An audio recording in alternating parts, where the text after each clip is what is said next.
Nag-come up po kami sa idea na solo votings na lang po, na hindi na po kami mag-explain or i-defend kung bakit namin ginawa yung decision na yun. Para males na lang po siguro yung pag-i-impluensya.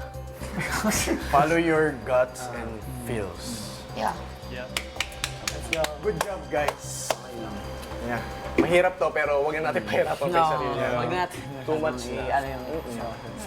Proud of everyone. Matapang tayong lahat, ha? Yes. Love you guys. Kung ito ang inyong naging desisyon, respetuhin ko to at aking tinatanggap. Kaya naman sa puntong ito, anong naging resulta? I understood na, especially yung mga naunang housemates kuya, marami na po silang napagdaanan na like something similar. Alam ko naman na madami pang pwede mapakita. Pero yung iba kasi gusto kong bigyan talaga ng chance, kuya. And parang sa purpose din. Anong inyong botohan? Sa puntong po ito, ang pinipili po namin na ma-automatic nominate po is si... Matapos ipaalam kay Kuya ang kanilang napili, ipinatawag na ang lahat sa living room para sa kanilang anunsyo. Colette, Dylan, Briggs, at Den. Dahil sa pagkatalo ninyo sa weekly task, isa sa inyo ang magiging kabilang sa listahan ng mga nominado at ang responsibilidad ng pagpili kung sino ito ay ibinigay ko sa inyong mga kasama.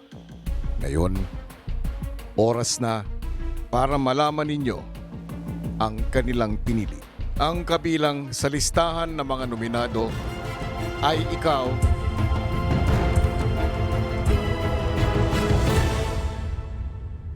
Dylan.